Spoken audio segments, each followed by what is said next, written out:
বুঝি ওকে বোঝাও, বোঝাও ওকে কি করছে ও। এসব করতে তো আপনি আমাকে বাধ্য করেছেন ম্যাডাম, না হলে তো আমি আপনাকে চিনতামও না। আমি তো এই বিক্রমপুরের একটা সাধারণ মেয়ে ছিলাম। নিজের পরিবার, লেখাপড়া, নিজের স্বপ্ন, এই সব কিছুই ছিল তার চরণার্থ। আপনিই তো এই বিক্রমপুরের গরিব মানুষগুলোর জমি কেড়ে নিয়ে সেখানে ওয়াইন ফ্যাক্টরি করার সিদ্ধান্ত নিলেন। তারপর হঠাৎ একদিন বড়লোকের ছেলেকে ভালোবেসে ফেললাম আমি।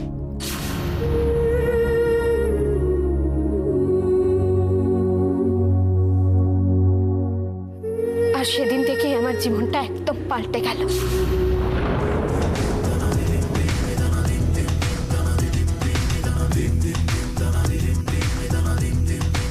শোনো, আজ থেকে এই মেয়েটা তোমাদের ঘরে থাকবে।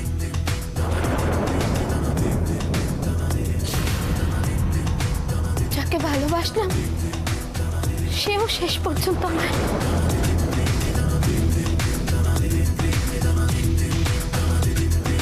তারপর অনেক চড়াই উতরাই পেরিয়েছি, উজ্জ্বলের ভালোবাসা পেয়েছি, কিন্তু কোনো কিছুতেই আপনার সাথে আমার দূরত্ব কমেনি। কেন বলুন তো?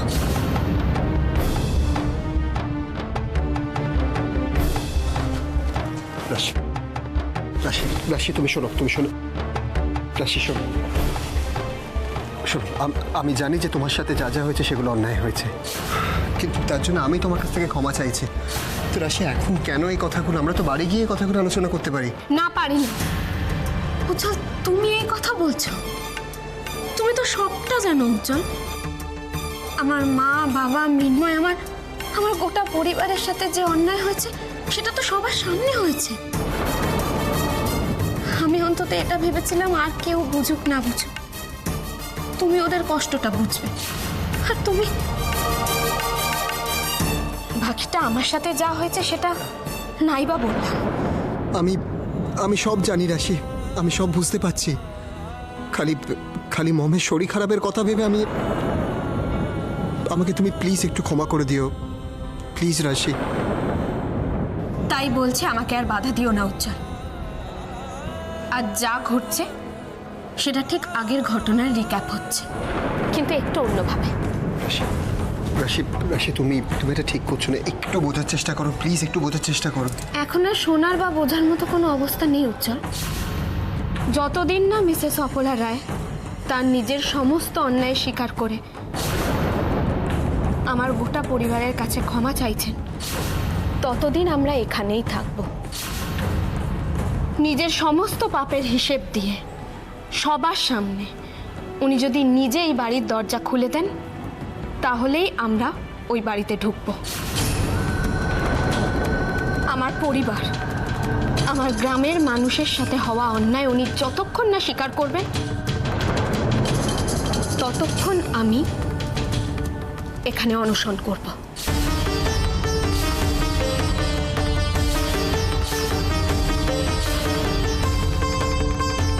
আমরা সবাই রাশির সঙ্গে আছি। আছি।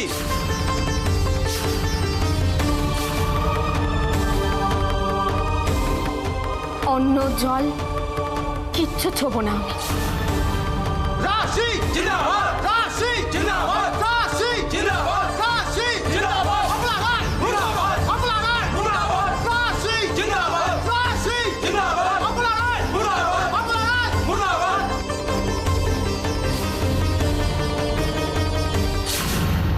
মম, আমি পুরনো কোনো বিষয় নিয়ে কোনো রকম কোনো ডিসকাশন করতে চাই না, বাট দ্য থিং ইজ যে আজকে রাশি যেটা বলেছে সেটাও তো ঠিক।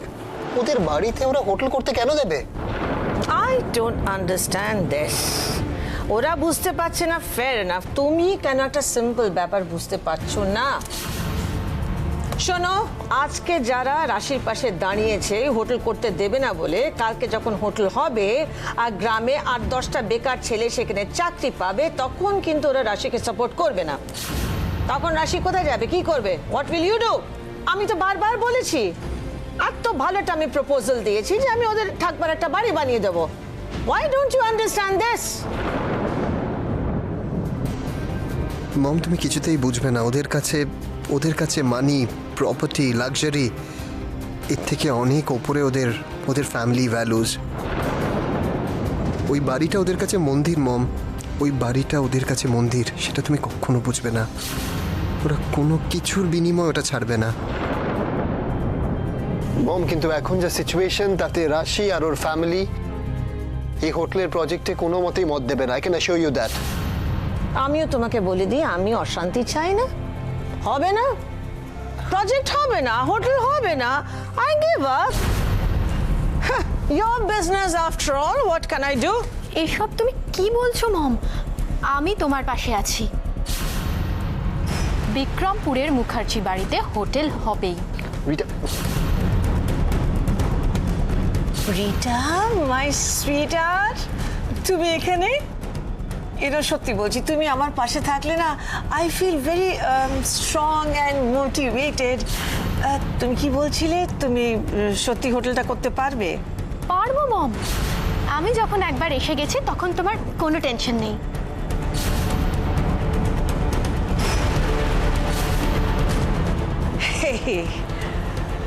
ওজি দেখো, একদিকে ওই রাশি আমার এগেছে ধর্ণা দিচ্ছে, অনশন করছে, আর লুক এট রিটা, এই অবস্থা আমার পাশে এসে দাঁড়িয়েছে। মাই সুইটহার্ট, মাই সুইটহার্ট, রিটা, আজ আমি একটা প্রবলেমে আছি, তুমি এই অবস্থা আমার পাশে এসে দাঁড়িয়েছো। মম তুমি এইসব কি বলছো? তোমার প্রবলেম মানে তো আমারও প্রবলেম। এই সময় আমি তোমার পাশে দাঁড়াবো না তো কে দাঁড়াবে বলো?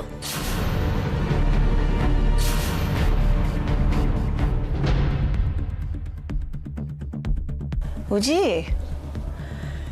কি বলছো তুমি এখন, বলো? রাশি তোমার ওয়াইফ হওয়া উচিত, or this girl Rita? তোমার শরীরের কথাটা ভেবে আমি কিচ্ছু বলছি না মম, কিন্তু কিন্তু তুমি কেন কিছুতেই বুঝতে পারছো না যে আমার জীবনে রাশির জায়গাটা কেউ কোনোদিনও নিতে পারবে না, কোনোদিনও নয়। কি হলো জি, এত কি ভাবছো? কিছু না, আমি শুধু চাই যে তুমি সুস্থ থাকো, আর কিছু না।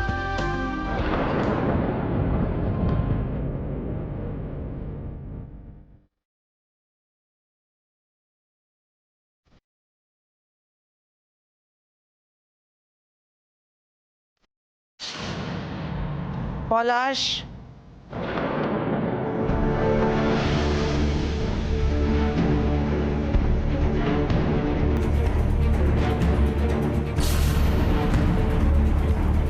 মম, রাশিকে ঠিক পথে আনতে পারে কিন্তু একজন। কে বলো তো? উজি।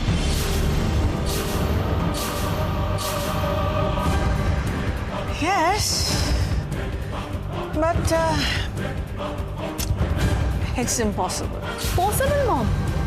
মম আমি তো তোমার কাছেই শিখেছি, everything is possible in love and war. Mom তুমি না আমার উপর একটু ভরসা রাখো, দেখো আমি খেলাটা কিভাবে কোন দিকে ঘুরিয়ে দিই।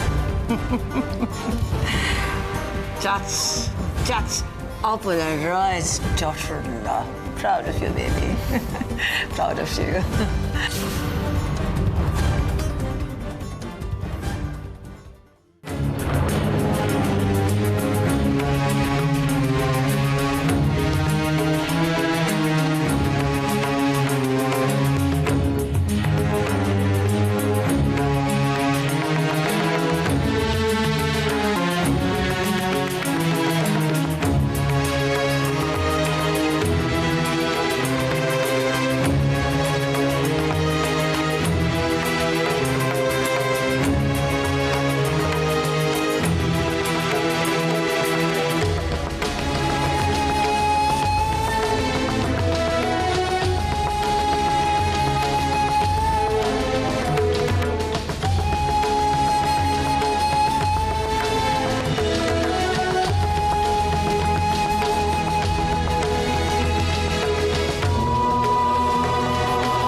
তুই নিজের কথা না ভাবিস, আরেকজনের কথা তো ভাববি।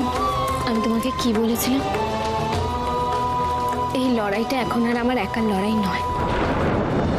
তাছাড়া আমার সন্তানকেও তো ওর প্রাপ্য সম্মানটা ফিরিয়ে দিতে হবে।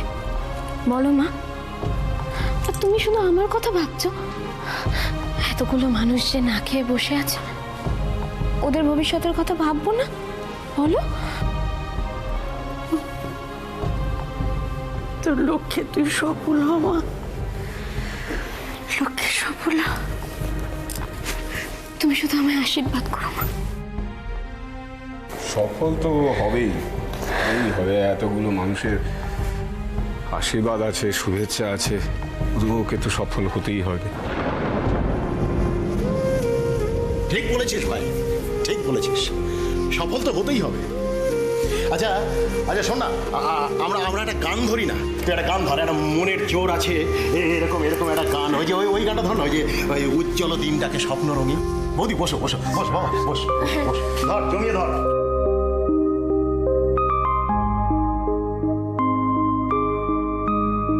ওই উজ্জ্বল দিনটাকে স্বপ্ন রঙিন, ছুটে আয় রে লগন বয়ে যায় রে মিলন বিনয় তো তুলেছে তান। শোনো এই আহ্বান, শোনো এই আহ্বান।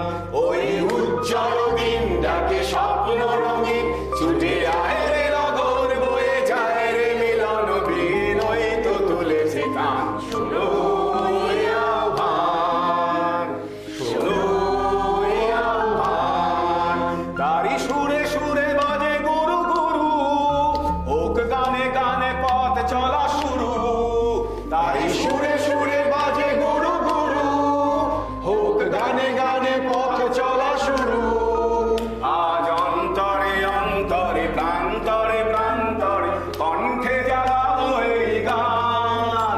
আজ অন্তরে অন্তরে প্রান্তরে প্রান্তরে কণ্ঠে জাগাবো এই গান। ছুটে আয় রে লগন বয়ে যায় রে মিলন বিনয় তো তুলেছে তান। শোনো এই আহ্বান, শোনো এই আহ্বান। ওই উজ্জ্বল দিনটাকে স্বপ্ন রঙিন, ছুটে আয় রে লগন বয়ে যায় রে মিলন বিনয় তো তুলেছে তান। শোনো এই আহ্বান, শোনো এই আহ্বান, শোনো এই আহ্বান। ওই উজ্জ্বল দিনটাকে স্বপ্ন রঙিন, ছুটে আয় রে লগন বয়ে যায় রে মিলন বিনয় তো তুলেছে তান। শোনো এই আহ্বান, শোনো এই আহ্বান, শোনো এই আহ্বান। দারুণ দারুণ, এই না হলে আমাদের প্রভু। বলছো ওদের দিকে তাকাও, কি সুন্দর গাইলো এক একজন।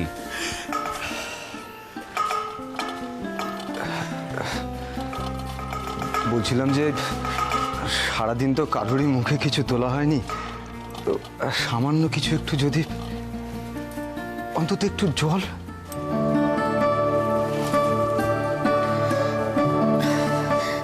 বলছি, তোমরা যে আমাদের সবার কথা ভেবেছো, এইটুকু করেছো, সেটাই আমাদের কাছে অনেক। তোমরা তোমরা শুধু আমাদের পাশে থেকো, তোমরাই তো আমাদের শক্তি। আর এসব না খেলে খুব জোর কি হবে, বাঁচবো না, তাই তো? এরকম অসম্মানিত হয়ে বেঁচে থাকার থেকে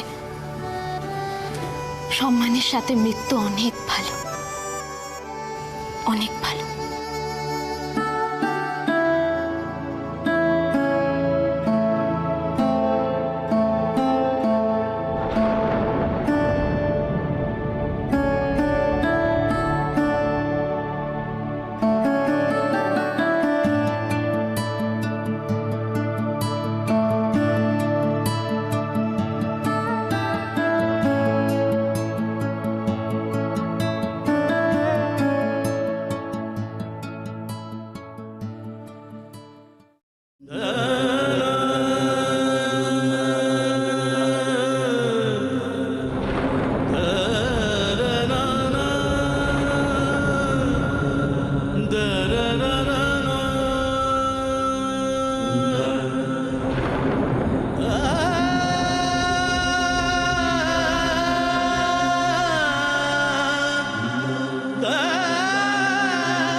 রাশি,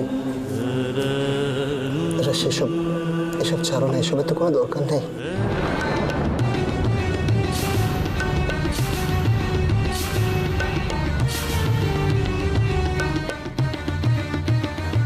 উজ্জ্বল, তুমি এই কথা বলছো? কেন বলছো এসব? রাশি তুমি তো সবটা জানো, ছাড়ো না এসব, জাস্ট লিভ ইট, একটু বোঝার চেষ্টা করো প্লিজ। কি বুঝবো আমি? নতুন করে আর কি বোঝার চেষ্টা করব? একবার টাকা ওদের থেকে, একবার দেখো ওদের কি অবস্থা হয়েছে। আর ওরা তোমার মমের অত্যাচার সহ্য করে গেছে চুপচাপ, শুধুমাত্র আমার কথা ভেবে। তোমার মম একটার পর একটা অন্যায় করে গেছে, আর সেটা শুরু হয়েছে বিক্রমপুরে ওয়াইন ফ্যাক্টরি করতে চাওয়া থেকে। তারপর আমাদের বিয়ে না মেনে নেওয়া, আমাকে ওই বাড়িতে কাজের লোক করে রাখা, আমার এই বাড়ি থেকে গোটা পরিবারকে উৎখাত করা, আমাদের সম্পর্ক নিয়ে আবার নতুন একটা নাটক, আমাকে মেরে ফেলার চেষ্টা। শুধু আমার কথা কেন বলছি, নিজের মেয়ে অশ্মিকে তার ভালোবাসা দেবের থেকে দূরে রাখা, এমনকি তাদের ছোট্ট বাচ্চাটাকে মেরে ফেলার চেষ্টা, আমাকে অন্য কারোর সাথে বিয়ে দেওয়ার চেষ্টা। আর কত বলবো উজ্জ্বল? তখন কোথায় ছিলে তুমি কেন এই একই রিকোয়েস্টটা তোমার মমকে করনি বলো? রাশি আমি সব বুঝতে পারছি, কিন্তু রাশি এই কথাগুলো তো নতুন নয়, অনেক সাফার করেছি আমরা, কিন্তু প্লিজ তুমি এসবগুলো করো না, তোমার শরীর খারাপ হয়ে যাবে, প্লিজ এগুলো করো না। আমি এটা শুরু করিনি, এই যুদ্ধটা তোমার মম মিসেস অপলা রায় শুরু করেছেন। আর উনি অন্যায় করে গেছিলেন, কিন্তু আমি শুধুমাত্র চুপ করেছিলাম উনি তোমার মম বলে। তারপর যখন দেখলাম শুধু আমার সাথে নয়, আমার সাথে আমার পরিবারকেও উনি, তখন কেন চুপ করে থাকবো উজ্জ্বল? উত্তর তো। আজ ওদের কি অবস্থা হয়েছে দেখো, সহ্য করতে করতে মানুষগুলোর কি অবস্থা হয়েছে একবার তাকিয়ে দেখো উজ্জ্বল। তুমি তোমার মমের কথা ভেবে এখানে চলে এসেছো, ভালো করেছো, এটা তো কর্তব্য। আমাকেও আমার কর্তব্যটা করতে দাও। ছেলে হিসেবে তুমি যেমন তোমার মমের ভালো মন্দ দেখছো, সেরকম আমাকেও তো আমার মায়ের ভালো মন্দটা দেখতে হবে, আমার গোটা পরিবারের কথা ভাবতে হবে। আমিও তো তাদের সন্তান, আমারও তো কিছু কর্তব্য আছে তাদের উপর। আমি শুধু এটুকুই চাই যে ওরা সবাই ওদের প্রাপ্যটুকু পাক, কিন্তু আমি জানি সেটা আমি ফিরিয়ে দিতে পারবো না।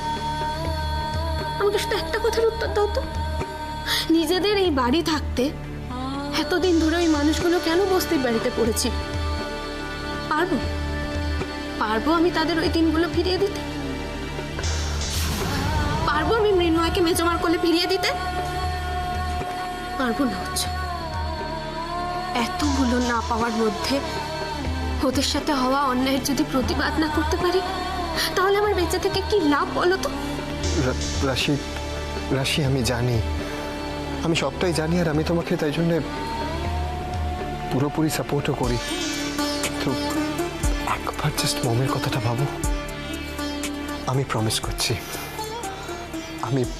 করছি যে আমি নিজে মমের সাথে কথা বলবো। আর রাশি আমি রাধেশ্যাম বাবুকে নিজে বলেছি যাতে উনি তোমাদের বাড়ির দরজাটা খুলে দেয়, আর তোমরা সবাই গিয়ে ওখানটায় থাকতে পারো। তোমাকে কে পাঠিয়েছে? তোমার মম?